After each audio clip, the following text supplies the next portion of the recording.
સ્પર્ધાત્મક પરીક્ષાને લગતા દરેક વિષયોના વિડીયોઝ, ડેઇલી કરંટ અફેર્સ તથા નવી ભરતીની માહિતી મેળવવા માટે જોતા રહો અમારી યુટ્યુબ ચેનલ ICE રાજકોટ અને અમારી ચેનલને સબસ્ક્રાઇબ કરો તથા બેલ આઇકોન પ્રેસ કરો જેથી દરેક નવા વિડીયોની નોટિફિકેશન મેળવી શકો. નમસ્કાર વિદ્યાર્થી મિત્રો, ICE ના યુટ્યુબ ચેનલમાં આપ સૌનું હાર્દિક સ્વાગત છે.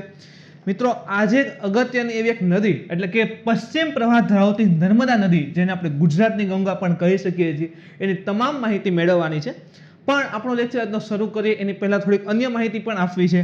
જેમ કે વિદ્યાર્થી મિત્રો, આપણે જાણીએ છીએ કે આગામી સમયમાં GPSCની અલગ અલગ પરીક્ષાઓ, એક્ઝામ્પલ તરીકે STIની મેન્સ છે, GPSC મેન્સ છે, STI છે, DYSO છે, RFO છે, તો અલગ અલગ પ્રકારની ક્લાસ 1, 2, 3 ને ધ્યાનમાં રાખીને પરીક્ષાઓ આવવાની છે.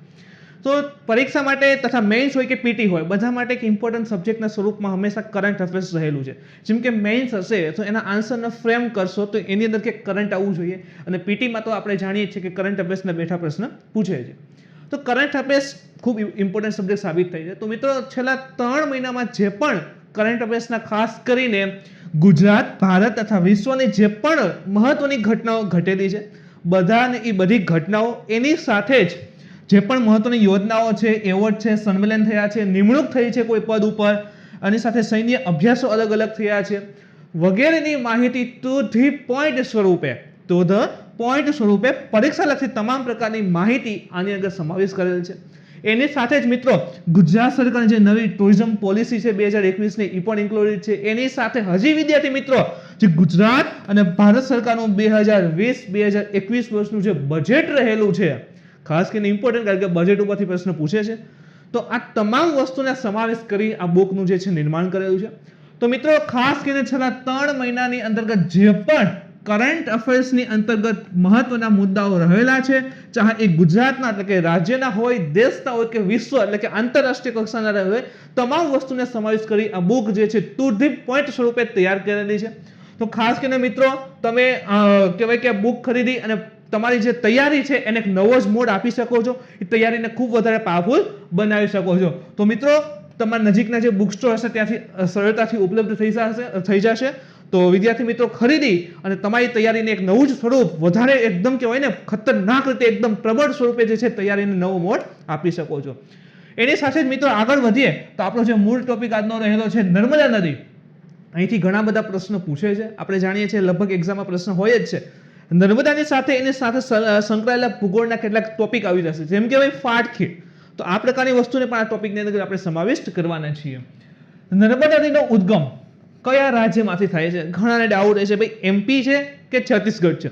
ગુજરાત સરકાર અગાઉ એક વખત પરીક્ષા લીધેલી, જેની અંતર્ગત એને આ જ પ્રશ્ન પૂછેલો, અને એમાં મધ્યપ્રદેશ અને છત્તીસગઢ બંને અલગ અલગ એઝ ઓપ્શન તરીકે આપેલા હતા, અને જેની અંતર્ગત ગુજરાત સરકારે છત્તીસગઢ રાજ્યને માન્ય રાખેલું હતું. તો યાદ રાખો, નર્મદા નદી જે છે એનો ઉદ્ગમ જે છે એ છત્તીસગઢ રાજ્યની અંતર્ગતથી થાય છે. ખાસ કરીને જે વિંધ્યાચલ પર્વતમાળા છે એના 1150 મીટર ઊંચાઈ આવેલું એક અમરકંટક ક્ષેત્ર છે. આ અમરકંટક ક્ષેત્ર છે ત્યાંથી જે છે નર્મદા નદીનો ઉદ્ગમ થાય છે. અમરકંટક પહાડી પણ છે, અમરકંટક સરોવર પણ છે, તો ત્યાંથી જ જે કહેવાય ને નર્મદા નદી છે એનો ઉદ્ગમ થાય છે. મેં તમને ગંગા નદીમાં કીધેલું, જો ન જોયું તો વિદ્યાર્થી મિત્રો હજી ગંગા નદીને જોઈ લો, કારણ કે જો બ્રહ્મપુત્ર ઉપર ઓલરેડી લેક્ચર છે, ગંગા ઉપર બનાવેલો છે, અને હવે નર્મદા. જે સોન નદી હતી ગંગાની સહાયક, એ પણ આ અમરકંટક ક્ષેત્રમાંથી આવે છે. જે એક તરફ જે છે વહે છે, એક તરફ જે છે આ નર્મદા આવે છે, અને બીજી તરફથી આમ સોન નદી જાય છે. તો બંને ઇમ્પોર્ટન્ટ છે, જોઈ લેવી. જે મધ્યપ્રદેશના સાતપુડા પર્વતમાળાના, હવે સાતપુડા પર્વતમાળા રહેલી છે, ઉપર તરફ વિંધ્યા છે અને નીચે તરફ જે છે એ સાતપુડા પર્વતમાળા રહેલી છે. તો સાતપુડા પર્વતમાળા જે છે સતત નથી, એના કટકા થઈ ગયેલા છે. જેમ કે રાજપીપળા છે, મહાદેવ છે, મૈકાલ છે, તો એ મુજબ એના કટકા થઈ ગયેલા છે. તો પર્વતમાળાના મૈકાલ પર્વતમાળામાંથી નીકળતી આ નદી જે છે નર્મદા સંગમ, એનું જે છે માંડલા નામની જગ્યા છે, ત્યાંથી જે છે પર્ટિક્યુલરલી એઝ અ નર્મદા તરીકે ઓળખાય છે. મધ્યપ્રદેશમાં જે છે માંડલા નામની જગ્યા આવેલી છે, ત્યાંથી એ નદી જે છે પર્ટિક્યુલરલી નર્મદા નદી તરીકે ઓળખાય છે. અને અહીં જ એક એને નદી મળે છે, એનું નામ છે રેવા. એની પણ આગળ વાત કરશું, એટલે રેવા તરીકે પણ ઇવન ઓળખાય છે. હવે એની કુલ લંબાઈ કેટલી છે નર્મદાની? તો યાદ રાખો 1312. ખૂબ યાદ રાખવું સહેલું છે, 13-12 કિલોમીટર. 13-12 કિલોમીટર. તો નર્મદા નદીની કુલ લંબાઈ જે છે 1312 કિલોમીટર રહેલી છે. ખાસ કરીને ગુજરાતમાં તે 160 કિલોમીટર વહે છે. ગુજરાતમાં 160 કિલોમીટર એમાંથી વહે છે. યાદ રાખજો, પૂછેલો પ્રશ્ન છે આ પણ. મેકલ કન્યા તરીકે પણ ઓળખાય છે અને એનું એક પ્રાચીન નામ હતું રેવા. હવે એમ થાય કે આ ત્રણ નામ અત્યારે આવી ગયા. એક તો નર્મદા પોતે, રેવા અને મેકલ કન્યા. હવે જ્યાંથી ઉદ્ગમ છે ને અમરકંટક, માંડલા પહોંચે ને ત્યાં સુધીમાં એક નદી મળે છે, એનું નામ છે રેવા. રેવા નામની એક નદી પણ એને મળે છે. આ રેવા નદી મળે છે, સંગમ સ્થળ થાય છે અને અહીંથી જ પર્ટિક્યુલર રીતે નર્મદા કહેવાય છે. એટલે નર્મદાનું બીજું નામ રેવા પણ રહેલું છે, યાદ રાખજો. નર્મદા નદીનો પ્રવાહ ક્ષેત્રનો 86% ભાગ મધ્યપ્રદેશમાં છે. હમણાં આપણે જોયું કે ભાઈ 1312 કિલોમીટર ટોટલ નદી વહે છે. નર્મદાની કુલ લંબાઈ 1312 કિલોમીટર છે. આ 1312 કિલોમીટરમાંથી સૌથી વધારે જો એનો પ્રવાહ હોય, સૌથી વધારે લંબાઈ જે છે મધ્યપ્રદેશમાં આવેલી છે. ખાસ યાદ રાખજો, અંદાજે 86% એની લંબાઈ જે છે એ મધ્યપ્રદેશમાં જ છે અને એનો 12% ભાગ ગુજરાતમાં છે. હમણાં આપણે જોયો કેટલો થશે તો કે અંદાજિત જે છે 160 કિલોમીટર. તો 12% ભાગ એટલે કે અંદાજિત 160 જે છે ગુજરાતમાં છે અને બાકીનો 2% ભાગ જે છે મહારાષ્ટ્ર રાજ્યમાં વહે છે. તો ક્યારેક પૂછી શકે છે ભાઈ નર્મદાના પ્રશ્ન આવે છે તો 3-4 સ્ટેટમેન્ટ આપે પછી પૂછે છે ને કે પહેલું સાચું, બીજું સાચું, બીજું ત્રીજું સાચું. તો એમાં આવી શકે સૌથી વધારે વહેતા રાજ્યોનો ક્રમ, તો કે સૌથી પહેલા એમપી આવે, પછી મહારાષ્ટ્ર આપી દે અને પછી ગુજરાત આપે. તો આ ક્રમ ખોટો થઈ ગયો. શા માટે? એમપીમાં સૌથી વધારે છે, એના પછી ગુજરાત છે અને એના પછી જે છે એ મહારાષ્ટ્ર છે. તો આ પ્રમાણે સૌથી વધારે અનસોટ કે ઉતરતા ક્રમમાં નદીનો ક્રમ છે કે સૌથી વધારે મધ્યપ્રદેશ, એના પછી ગુજરાતમાં વહે અને સૌથી ઓછી મહારાષ્ટ્રમાં વહે છે. નર્મદા નદીની મુખ્ય સહાયક નદીમાં એક હિરન નદી સમાવિષ્ટ છે, એક દૂધી નદી સમાવિષ્ટ છે, એક તવા નદી સમાવિષ્ટ છે અને એક શેર નદી પણ સમાવિષ્ટ છે. ઇવન આપણે અહીં જોઈએ તો આ નર્મદા રહેલી છે આ રીતે. અને અહીં જે છે ગલ્ફ ઓફ કેમ્બે, યાદ રાખો ખંભાતના અખાતને કેમ્બેનો અખાત પણ કહેવાય છે. ખંભાતના અખાતમાં અંતે મળે છે અરબ સાગર ક્ષેત્ર. હવે અહીં જે છે મધ્યપ્રદેશમાં જ નર્મદા ઉપર એક ડેમ છે, એનું નામ છે બરગી ડેમ. બરગી ડેમ પૂછે છે, જેમ કે એક ફર્સ્ટ ટાઈમ જ્યારે પીઆઈ લેવાની ત્યારે પૂછેલું હતું કે ભાઈ ઇન્દિરા સાગર ક્યાં આવેલ છે, કોની ઉપર છે? નર્મદા ઉપર છે. આ ઇન્દિરા સાગરને નર્મદા સાગર પણ કહેવાય છે, યાદ રાખજો એ પણ. તો સૌથી પહેલા નર્મદા ઉપર એક બરગી ડેમ આવે છે, એનાથી આગળ નર્મદા સાગર છે, ઇન્દિરા સાગર છે, ઓમકારેશ્વર છે, મહેશ્વર છે, સરદાર સરોવર છે. તો આ પ્રકારના ડેમ આવેલા છે. હવે એની સહાયક નદી જોઈએ, એક નદી જોઈએ આપણે કે તવા નદી એની મુખ્ય સહાયક નદી છે. આ તવા નદી છે ને મુખ્ય એની સહાયક. આ તવા નદી ઉપર એક ડેમ પણ છે, એનું નામ છે તવા ડેમ. તો યાદ રાખો, એક અહીં રેવા મળે છે, બરગી ડેમ છે, ત્યાંથી આગળ એક તવા નદી મળે છે અને આ તવા નદી ઉપર તવા ડેમ છે. નર્મદા ઉપર તવા ડેમ નથી, તવા નદી જેની સહાયક છે એના ઉપર તવા ડેમ રહેલો છે. જેમાં સૌથી મોટી સહાયક નદી તવા નદી છે અને જે તવા નદી જે છે મધ્યપ્રદેશમાં જે હોશંગાબાદ જિલ્લો છે ત્યાં બંદરા ગામ આવે એની નજીક જે છે નર્મદાને મળે છે. તો મધ્યપ્રદેશમાં જેને મળે છે તવા ઉપર તવા ડેમ છે અને તવા જે છે નર્મદાની સૌથી મોટી સહાયક નદી પણ રહેલી છે. આના સિવાય દૂધધારા, કપિલધારા, ધુઆધાર ફેમસ છે. ધુઆધાર ધોધ જબલપુર પાસે આવેલ છે વગેરે જળધોધ પણ નર્મદા ઉપર છે. આ જે ફોટો છે ને એ મિત્રો ધુઆધાર ધોધનો જ રહેલો છે. તો અલગ અલગ પ્રકારના ધોધ પણ આવેલા છે. આ નદી એટલે કે નર્મદા નદી વિંધ્યાચલ અને સાતપુડા પર્વતમાળા વચ્ચેની જે ફાટખીણ છે, જેને આપણે ઇંગ્લિશમાં કહીએ છીએ રિફ્ટ વેલી, એની વચ્ચેથી વહે છે. તથા આખા ભારતની સૌથી મોટી ફાટખીણમાંથી વહેવાવાળી નદી હોય તો એ પણ નર્મદા નદી છે. તરત પ્રશ્ન થશે કે first of all what is rift valley? ફાટખીણ છે શું? અહીં એક ફોટો જુઓ, આ નર્મદાનો જ ફોટો છે. અહીં તમને બે સાઈડ દેખાશે. જેમ કે જો આ નર્મદા વહે છે, આ એક સાઈડ, આ બીજી સાઈડ દેખાય છે. તો આ બંને સાઈડ છે ને વચ્ચે ખીણ છે. તો આ પ્રકારની કે ખીણ હોય તો એને ફાટખીણ કહીએ છીએ. કેવી રીતે બનતી હોય છે આપણે એની પણ થોડી ઘણી માહિતી મેળવવાની કોશિશ કરી મિત્રો. ધારી લ્યો કે એક પર્વત છે. હવે એમાં અલગ અલગ દિશામાં આ રીતે બળ લાગે છે. તો શું થશે? બે અલગ અલગ દિશામાં ખેંચે છે તો બે ભાગ થશે. આ રીતે બે ભાગ પડી જશે અને વચ્ચે શું બની ગઈ? ખીણ બની. તો આ રીતે બનતા ખીણ જે છે એને ફાટખીણ કહીએ છીએ આપણે, અથવા તો ઇંગ્લિશમાં આવશે રિફ્ટ વેલી. એક ગ્રેટ આફ્રિકન રિફ્ટ વેલી પણ રહેલી છે, સૌથી મોટી ફાટખીણ રહેલી છે. હવે આપણે ભારતમાં જોઈએ કેવી રીતે એ આવેલું છે, ક્યાં છે. તો અહીં આપણે જો થોડોક ઇતિહાસમાં જઈએ, ઇતિહાસ એટલે કે ભૂગોળના ઇતિહાસની અંતર્ગત અહીં એક પર્વતમાળા આવી રીતે હતી પ્રાચીન સમયમાં. પછી શું થઈ છે, જેમ કે આ એક વિશાળ પર્વતમાળા છે. હવે તમને કીધું એ મુજબ એક બળ આમ લાગે છે, એક બળ આમ લાગે છે, તો બે ભાગ પડી જશે. એક આખી રીતે આ પર્વતમાળા થઈ ગઈ અને એક આ રીતે આમ પર્વતમાળા થઈ ગઈ. તો આના બે ભાગ પડી ગયા, એક આ રીતે અને એક આ રીતે, વચ્ચે બની ગઈ ખીણ.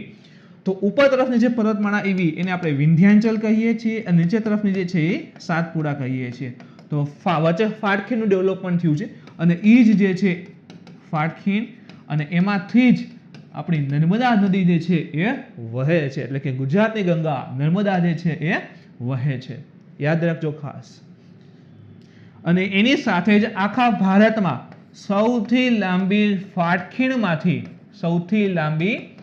ફાટખીણમાંથી વહેવાવાળી નદી હોય તો એ પણ કઈ છે, નર્મદા છે, 1312 કિલોમીટર લંબાઈ.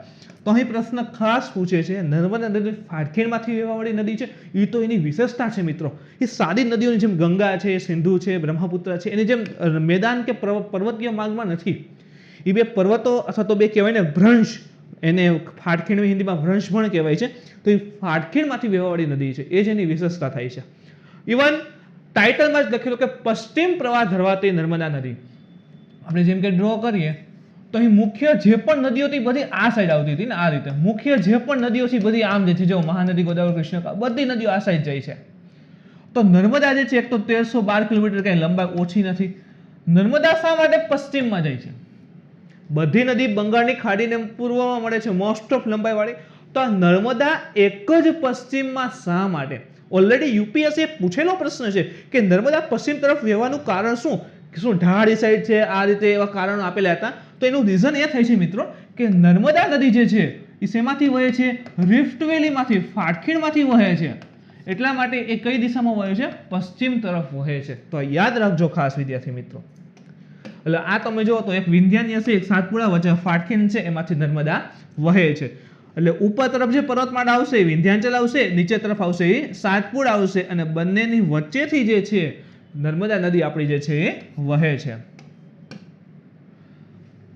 નર્મદા નદી છે એના કિનારે કેટલાક શહેરો આવેલા છે, લાઈક હોશંગાબાદ છે, જબલપુર છે, માધતા છે, બરવાની છે, ઓમકારેશ્વર છે, ભરૂચ છે, નારેશ્વર છે, ગરુડેશ્વર છે, અને ખાસ કરીને કેવડિયા કોલોની વગેરે જેવા મહત્વપૂર્ણ શહેરો પણ આવેલા છે. આગળ વધીએ એનાથી તો જો આપણે અત્યાર સુધી આપણે કીધું કે ભાઈ આપણે નર્મદા ડ્રો કરીએ આ રીતે. તો સૌથી પહેલા મધ્યપ્રદેશની વાત કરી, ઓમકારેશ્વરના બધા સિટી ને બધું ડેમની આવેલું છે. એના પછી થોડી ઘણી મહારાષ્ટ્રમાં જાય છે અને એના પછી આપણા ગુજરાતમાં પ્રવેશે છે. તો ગુજરાતમાં ક્યાંથી પ્રવેશે છે? તો નર્મદા નદી જે છે એ છોટા ઉદેપુર જિલ્લાના જે ક્વાંટ તાલુકો છે ત્યાં હાફેશ્વર નામની જગ્યા છે ત્યાંથી ગુજરાતમાં પ્રવેશે છે. તો તાલુકો પૂછી શકે, એ જગ્યા પૂછી શકે અને જિલ્લો પણ પૂછી શકે છે. તો નર્મદા નદી જે છે એ છોટા ઉદેપુર જિલ્લાના ક્વાંટ તાલુકાના હાફેશ્વરથી ગુજરાતમાં પ્રવેશે છે. નર્મદા નદીમાં કબીરવડ આવેલું છે. આ ફોટો તમે જુઓ ને, કબીરવડનો છે. આમ કહેવાય ને ટાપુ પ્રકારનું છે કે ચારે બાજુ નદીનું પાણી હોય આ રીતે અને વચ્ચે કબીરવડ આવેલો છે. હવે એની સાથે ઘણી બધી પૌરાણિક કથાઓ પણ જોયેલ છે. આપણે એની વધારે ડીપમાં અહીં ચર્ચા નહીં કરીએ મિત્રો. આ કબીરવડ આવેલ છે, એની સાથે શુક્લતીર્થ છે અને અલિયાબેટ પણ આવેલા છે. તો યાદ રાખજો 3 પ્લેસ નર્મદા નદી સાથે સંકળાયેલા છે. નર્મદા નદી પર નર્મદા જિલ્લામાં મોખડી ઘાટ નામની એક જાણીતો શૂલપાણેશ્વર ધોધ પણ આવેલો છે. તો આ જે છે ફોટો એ શૂલપાણેશ્વર ધોધનો છે. ઇવન અહીં શૂલપાણેશ્વર અભયારણ્ય પણ આવેલું છે, વાઇલ્ડ લાઇફ સેન્ચ્યુરી પણ આવેલી છે, એને પણ યાદ રાખજો. નર્મદા નદી પશ્ચિમ તરફ વહેતી દ્વીપકલ્પની સૌથી લાંબી નદી છે. અહીં ફરી એક શબ્દ ઇન્ટ્રોડ્યુસ થયો, દ્વીપકલ્પ એટલે શું? તો દ્વીપકલ્પ અહીં ભારતને જો તો આખો દ્વીપકલ્પીય વિસ્તાર થાય છે. આ જેને 3 બાજુ પાણી છે અને એક બાજુ જમીન છે તો દ્વીપકલ્પીય કહીએ છીએ. તો સંપૂર્ણ દ્વીપકલ્પની જો દ્વીપકલ્પ નદી જે છે એના પણ વિભાજન પડશે. એની સાથે એક નદીઓનું વિભાજન પણ તમને આપી દઉં બેઝિક. જેમ કે ભારતની નદીઓ છે એનું આપણે મુખ્ય 2 ભાગમાં વિભાજન કરીએ છીએ. એક છે ઉત્તર ભારતની નદીઓ અને એક છે દક્ષિણ ભારતની નદીઓ. અહીં આપણે ડ્રો કરીએ સાથે તો આ ઉત્તર ભારતની નદીઓ આવે છે અને આ દક્ષિણ ભારતની નદીઓ આવે છે. તો ઉત્તર ભારતમાં મુખ્યત્વે સિંધુ છે, ગંગા છે, બ્રહ્મપુત્ર અને સહાયક નદીઓનો સમાવેશ થાય છે. હવે જે દક્ષિણ ભારતની નદીઓ છે એનું 2 ભાગમાં વિભાજન થાય. એક પૂર્વ તરફ વહેશે જે કોને મળશે? બંગાળની ખાડીને અને પશ્ચિમ તરફ વહેશે એ કોને મળશે તો કે અરબ સાગરને મળશે. તો આ આખું જે દ્વીપકલ્પ રહેલું છે આ દ્વીપકલ્પના પશ્ચિમ તરફ વહેતી જે પણ નદીઓ છે એમાં સૌથી લાંબી કોઈ નદી હોય તો એ રહેલી છે નર્મદા નદી. તો દ્વીપકલ્પીય ભારતની પશ્ચિમ તરફની સૌથી લાંબી નદી જે છે એ નર્મદા નદી રહેલી છે. તો યાદ રાખો પશ્ચિમ તરફ ખાસ જો આખું એમ આવે કે દ્વીપકલ્પની સૌથી લાંબી નદી નર્મદા છે તો એ વાત ખોટી પડશે. સૌથી લાંબી ગોદાવરી છે. હવે ગોદાવરીની લેન્થ કેટલી છે કોમેન્ટ કરજો. મહાનદી, ગોદાવરી, કૃષ્ણ અને કાવેરી આ ચારેય નદીઓ પર ઓલરેડી વિડીયો બનાવેલો છે. હજી તમે વિડીયો ન જોયો તો જોઈ લો, કારણ કે આ જે નદીઓ રહેલી છે ત્યાંથી પ્રશ્ન પૂછે છે. તો ગોદાવરી નદીની લંબાઈ કેટલી છે અથવા એના બીજા નામ ક્યાં છે ને એ બંને વસ્તુ મિત્રો કોમેન્ટ કરજો. નર્મદા નદીના કિનારે શ્રી આદિ શંકરાચાર્ય તેમના ગુરુ ગોવિંદ ભાગવત પાદને મળ્યા હતા. એટલે કે આદિ શંકરાચાર્ય જે છે એ એના ગુરુને જે છે એ નર્મદા કિનારે જ મળેલા હતા અને અહીં જ તેને દીક્ષા પણ ગ્રહણ કરી હતી. કે આદિ શંકરાચાર્ય એના ગુરુને મળ્યા અહીં નર્મદા કિનારે અને આદિ શંકરાચાર્ય તેની પાસેથી અહીં દીક્ષા પણ ગ્રહણ કરી હતી. તો એને પણ ધ્યાન રાખજો. નર્મદા નદીના ઉત્તરે વિંધ્યાચલ પર્વત છે. હમણાં આપણે જોયું ને કે ભાઈ આ રીતે નર્મદા વહે છે તો ઉત્તરમાં વિંધ્યાચલ હતી, દક્ષિણે સાતપુડા છે, પૂર્વમાં મૈકાલ છે અને પશ્ચિમે જે પડે છે ત્યાં શું છે તો કે અરબ સાગર રહેલ છે. તો ચારે ચાર દિશામાં તો કે ઉત્તરે વિંધ્યા, પૂર્વમાં મૈકાલ, દક્ષિણે સાતપુડા અને પશ્ચિમે જે છે અરબ સાગર ક્યાં પડે છે તો કે ખંભાતના અખાતમાં પડે છે. તો ત્યાં જે છે એ અરબ સાગર આવેલો છે. નર્મદા નદીની સૌથી પુણ્યદાયક પૂજા તે નર્મદા નદીની પરિક્રમા છે. આના ઉપર મૂવી પણ છે, તમે જોયું હશે. સો તમે અહીં જુઓ તો કે નર્મદા નદી જ્યાં ઉદ્ગમ થાય છે ત્યાંથી લઈ અને અંત સુધી તો આખી નર્મદા નદીની જે છે પરિક્રમા કરવામાં આવે છે. સૌથી વધારે પવિત્ર માનવામાં આવે છે, પુણ્યદાયી માનવામાં આવે છે અને આ યાત્રા કરતા અંદાજે 1 થી 2 વર્ષ જેટલો સમય ઇવન લાગી જાય છે. નર્મદા નદી પુરાતત્વીય સંશોધન માટે પણ ખૂબ મહત્વની છે. જો આપણે જોયું કે ભાઈ પાણી પૂરેપૂરું આપે છે, આટલી લાંબી નદી છે, કેટલું મહત્વ રહ્યું છે, ધાર્મિક દ્રષ્ટિએ છે, સાંસ્કૃતિક દ્રષ્ટિએ છે, તમામ રીતેનું મહત્વ સંચાર રહેલું છે. અને કંઈક ને કંઈક એનું પુરાતત્વીય સંશોધન એટલે કે પ્રાચીન સમયને લઈને પણ કંઈક ઇમ્પોર્ટન્ટ છે. જેમ કે ખાસ કરીને આ નદીની એક ખીણમાંથી રાજા સોરસ નામના ડાયનોસોરના અવશેષો મળી આવેલા છે. તો આ ત્યાંનું જ ચિત્ર રહેલું છે. તો કે નર્મદા નદી જે છે પ્રાચીન સમયને લઈને પ્રાચીન પુરાતત્વીય સંશોધન માટે પણ ખૂબ મહત્વની છે. યાદ રાખો ખાસ કરીને રાજા સોરસ નામના ડાયનોસોરના અવશેષો મળી આવેલા છે. કુદરતી પ્રક્રિયાથી ઘસાઈને બનેલા નર્મદા કિનારે જે પથ્થરો છે એને બનાસ કહેવામાં આવે છે. જો આ ખૂબ હાઇલાઇટ કરી શકે એ વસ્તુ છે કે એ પથ્થરોને કયા નામે ઓળખવામાં આવે છે તો બનાસ તરીકે ઓળખવામાં આવે છે. કુદરતી પ્રક્રિયા જેમ કે ખાબરચિત્ર પથ્થર હોય તો સતત ને સતત એનો પાણીનો ઘસારણ રહેશે એટલે શું થશે કે ધીરે ધીરે એ પથ્થર ઘસાશે અને લીસો બની જાય. હવે એમ ન થાય કે આજે પથ્થર નાખીને કાલ લીસો થઈ જશે, ના, એને ઘણો વધારે સમય લાગી જાય છે. તો કુદરતી પ્રક્રિયાથી ધીરે ધીરે નર્મદા કિનારાના પથ્થરો જે છે આવા આડાઅવડા હોય તો અસર ઘસાઈને વ્યવસ્થિત થઈ જાય તો એ પ્રકારના પથ્થરને શું કહેવામાં આવે છે બનાસ કહેવામાં આવે છે. એટલા માટે પણ મહત્વરૂપ છે કે તમિલનાડુના જે તાંજોર છે ત્યાં રાજા ચોલે બનાવેલ બૃહદેશ્વર મંદિરમાં જે બનાસ શિવલિંગ જે છે એ સ્થપાયેલી છે આ જ પથ્થરની છે.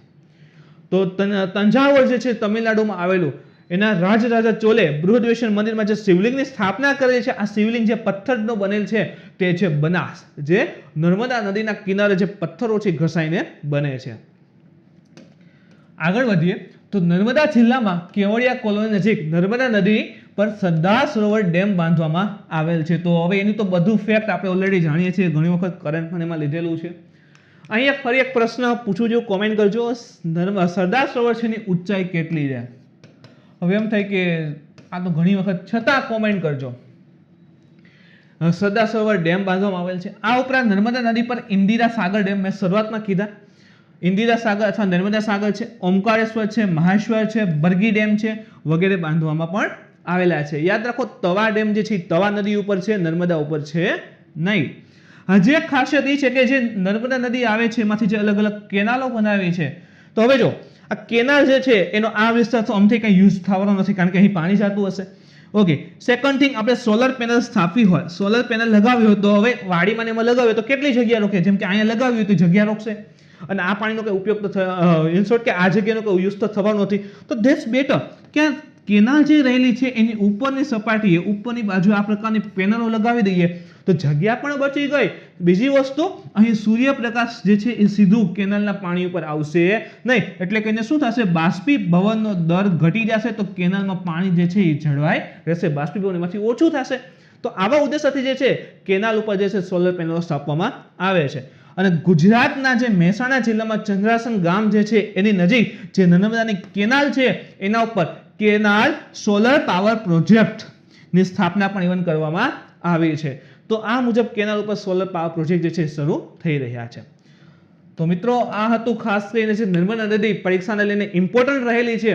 અલગ અલગ રીતે એના જે પ્રશ્ન આવે છે, તમે જૂના પેપર જોશો એટલે લગભગ એના ઉપર પ્રશ્ન હોય જ છે. તો એના વિશેની તમામ માહિતી. મિત્રો, આજના લેક્ચરમાં તમને કંઈ ડાઉટ હોય, ક્વેરી હોય તો તમે કોમેન્ટ કરીને જણાવી શકો છો. મિત્રો, આજનો વિડીયો ગમ્યો હોય તો લાઈક કરો, શેર કરો, તમારા મિત્રો સુધી પહોંચાડવા માટે કોશિશ કરો.